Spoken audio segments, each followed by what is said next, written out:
नमस्कार दोस्तों। ज्यादातर लोगों के जीवन में बहुत सारी प्रॉब्लम्स है, पर लोग प्रॉब्लम्स का डटकर सामना नहीं करते। फिर छोटा सा प्रॉब्लम भी बड़ा लगने लगता है। हर लोग डिप्रेशन में चले जाते हैं, कुछ लोगों को तो सुसाइडल थॉट्स भी आने लगते हैं।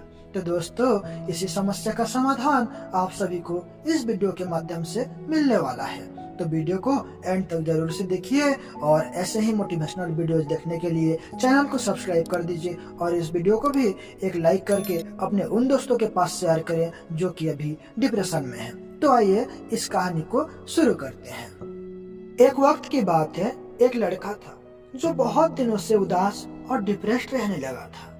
वो एक दिन किसी कोने में उदास बैठा हुआ था और रो रहा था। उसके पिता ने उसे देखा और उससे पूछा, बेटा तुम्हें क्या हुआ है, इतने उदास क्यों बैठे हो? उस लड़के ने अपने पिता से कहा, पापा मेरी जिंदगी में बहुत सारी प्रॉब्लम शुरू हो गई है।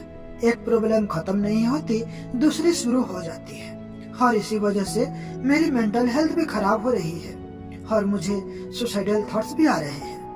उसके पिता ने उसकी पूरी बात सुनी और उसे अपने घर के किचन में ले गए। उसके पापा ने उसके सामने 3 बर्तन लिए।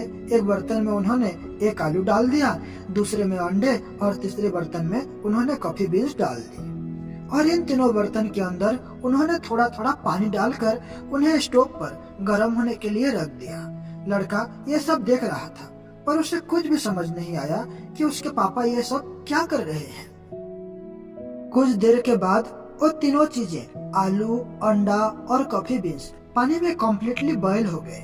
उसके पिता ने उन तीनों बर्तन को स्टोव से नीचे उतारा और अपने बेटे से कहा, अब तुम एक एक करके इन तीनों चीजों को हाथ लगाओ। लड़का जब पहले बर्तन के पास गया तो उसमें लड़के को आलू दिखा और जब उसने आलू को छुआ तो आलू गर्म पानी में बॉयल होने के बाद सॉफ्ट हो गया था। जब लड़का दूसरे बर्तन के पास गया तो उसने देखा कि उस बर्तन में अंडा था, पर जब उसने अंडा के ऊपर का सेल निकाला तो उसने देखा कि अंडा जो है वो अंदर से हार्ड हो गया है। और जब वो तीसरे बर्तन के पास गया तो उसने देखा कि उस तीसरे बर्तन में कॉफी बीन्स डाली गई थी जो पानी के साथ मिल गई थी। तीनों बर्तन के अंदर की चीजों को पानी में बॉईल करने से पहले और बॉईल करने के बाद के डिफरेंस को देखकर लड़के ने अपने पिता की तरफ देखा। उसके पिता ने उसे समझाते हुए कहा, तुमने अभी अपनी आंखों से देखा कि जब मैंने तीनों चीजों को पानी में बॉईल किया तो तीनों ने अलग ही फॉर्म ले लिया।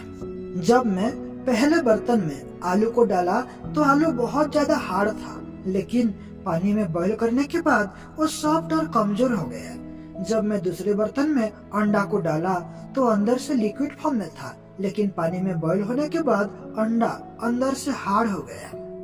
और जब मैं तीसरे बर्तन में कॉफी बीन्स को डाला तो इन दोनों से अलग था और पानी में बॉईल करने के बाद वो एक अलग रूप में बदल गया और पानी के साथ मिल गया। अब मुझे तुम बताओ कि तुम इनमें से क्या हो? लड़के के पापा ने अपनी बात को जारी रखते हुए कहा, क्या तुम आलू की तरह हो जो दिखने में तो स्ट्रॉन्ग है, लेकिन जैसे ही प्रॉब्लम्स आते हैं तो सॉफ्ट हो जाता है और अपनी ताकत खो देता है? या तुम अंडा की तरह हो जो बाहर से मुलायम और पॉजिटिव था, लेकिन प्रॉब्लम फेस करने के बाद अंदर से हार्ड और फ्रस्ट्रेटेड हो जाए?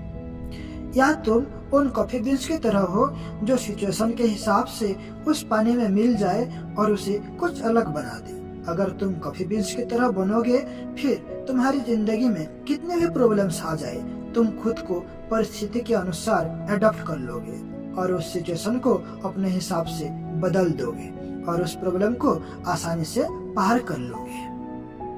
तो दोस्तों, हमें इस कहानी से यह सीखने को मिलता है कि लाइफ में एक प्रॉब्लम खत्म होते ही दूसरी शुरू हो जाती है, लेकिन ये प्रॉब्लम्स ही हमें बताते हैं कि हम कितना स्ट्रांग हैं और किस तरीके से हम क्रिटिकल सिचुएशन को एडॉप्ट करके खुद को परिस्थिति के अनुरूप ढालते हैं। प्रॉब्लम्स के समय हमारे 3 तरह के रूप देखने को मिलते हैं। पहले आलू की तरह जो बाहर से दिखने में तो स्ट्रांग होते हैं, लेकिन बाद में वो वीक हो जाते हैं। दूसरा अंडा की तरह जो पॉजिटिव रहकर स्टार्ट तो करते हैं, लेकिन डिफिकल्टी उन्हें हार और फ्रस्ट्रेटेड कर देती है। और तीसरा कॉफी बीन्स की तरह होता है, जो प्रॉब्लम को फेस करता है और उस प्रॉब्लम को अपॉर्चुनिटी समझकर उसके साथ ग्रो और इम्प्रूव करता है।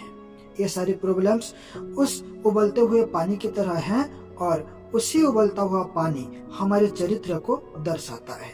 तो जिंदगी चैलेंजेस से भरी हुई है, लेकिन ये हमारे ऊपर डिपेंड करता है कि हम इस मुश्किल दौर पर कैसे रिएक्ट करते हैं।